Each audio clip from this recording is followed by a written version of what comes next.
Ladies and gentlemen, in today's video, we are going to reverse engineer what it takes to win in e-commerce by really listing and understanding what are the common pitfalls and the common mistakes that a lot of e-commerce founders, and that could be you, are making every single day that is causing them to not grow as fast as they want. Right? And what I've done here is I've listed three main ones, plus I included a bonus mistake that a lot of e-commerce founders are making every single day. That could be you. So stay tuned till the end of this video to see what that is. So what I wanted to do is really start off by saying that a lot of people, and it could be the majority, maybe 99% of people that go into business by overly romanticizing the journey that they're in, right? And so they think that they're invincible, they're overly optimistic, they're overly confident, and that is a huge quality to have, right?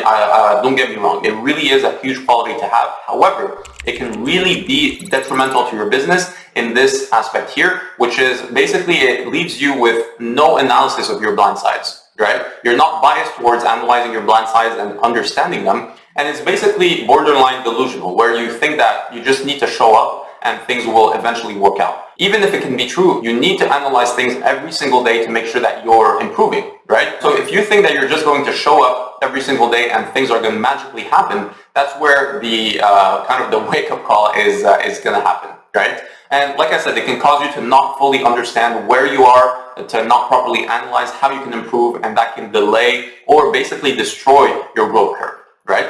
And so in my past experience, what I've seen is I've seen so many founders with amazing products, amazing understanding of what their customers want. However, they were overly confident, right? And so they were basically destroyed. They couldn't get past 10K per month, or a few tens of $1,000s per month, and they couldn't tap into proper exponential growth. Right? And eventually they died off and they started something else, or they eventually abandoned business as a whole. So what I wanted to do here is really start off with one of the main ones that is causing e-commerce founders to fail, which is a lack of proper market research, right? And so what happens with this one is a lot of e-commerce founders, they jump into a trend without fully understanding what their customer wants, what the product should be, what it should be like, what problem it should solve, etc., etc. So they fail to conduct proper market research and establish proper product market fit, right? So what happens is every single thing that you do after for your business is based on shaky foundations, right? So you don't have product market fit, you don't know what your audiences are, you don't know who to target, you don't know how to message these people, so it results in poor targeting, poor messaging, poor product development, just poor positioning as a whole, poor branding, and it really destroys every single effort that you take in your business in the future. Right? And so it is super, super important to really conduct product market fit. And this is something that we really, really incentivize our clients and the brands that we partner with to do, is really take the time to conduct product market fit. Even if you already did it 5 years ago, 2 years ago, whatever, you really want to keep doing it every now and then to refresh your insights and to make sure that you're aligned with what your customers want.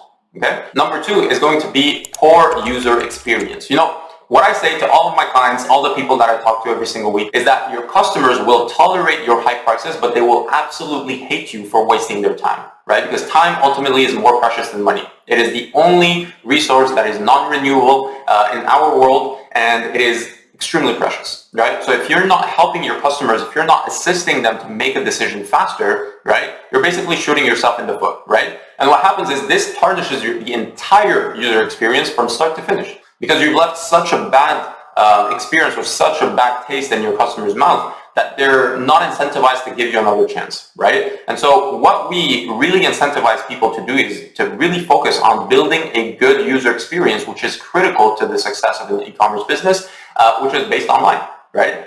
Imagine if you had a physical store and the facade of that store was, ugly, it wasn't, it wasn't painted properly, it wasn't inviting enough.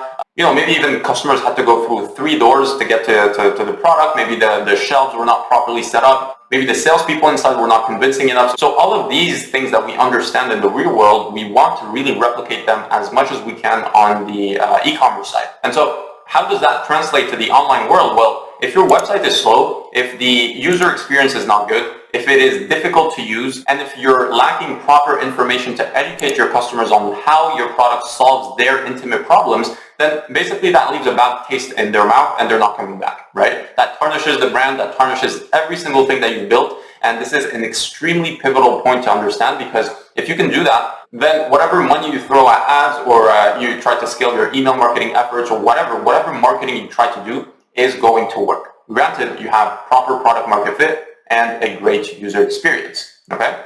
Point number 3, insufficient marketing. A lot of e-commerce founders that I see seem to believe that they'll wake up on a Monday morning and thousands of customers will just flock to their website because they have a good website, right? Or because their brand is good, or because their product is amazing, because of word of mouth.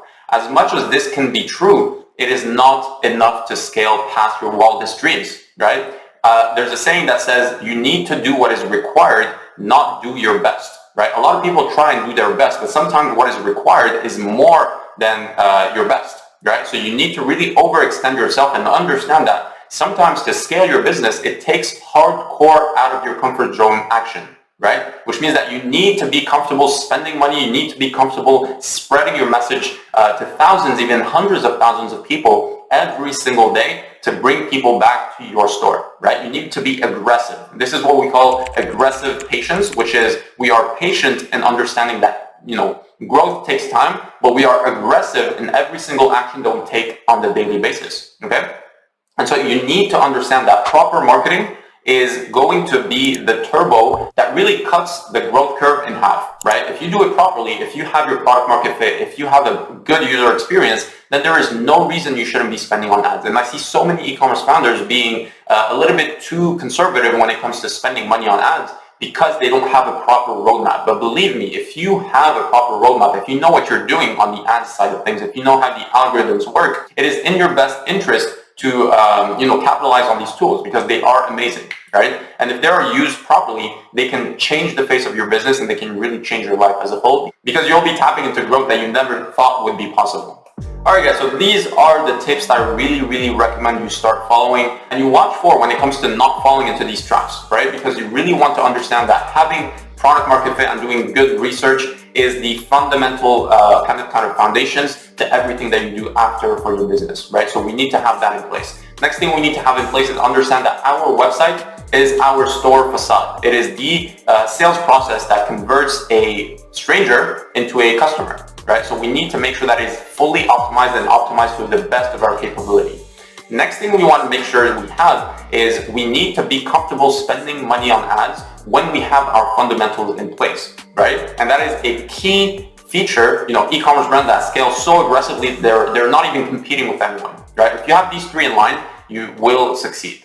The 4th one that I wanted to include is a very special one because I've seen it time and time again, and it is poor inventory management, right? I've seen so many brands have a fantastic product market fit, fantastic user experience, stellar marketing, but they're not able to properly manage their inventory. So we're scaling, right? We're making money, but then 3 months later, we have to stop everything because there are no more products, right? They're not able to properly manage their inventory and they're not able to properly manage the seasons as well, right? Sometimes the high season for your product might be in December and then the next high season might be in May, right? So a lot of customers that we advise and that we deal with don't know how to properly manage their inventory to really synchronize them with the seasons that are inherent to their business model, right? And so we need to understand on the yearly basis, when do customers flock to our website the most? Where are our peaks and where are our drops, right? And so once we understand that, we can order products in a timely manner, we can manage our inventory better, and we can be strategic when it comes to making moves and investing in proper,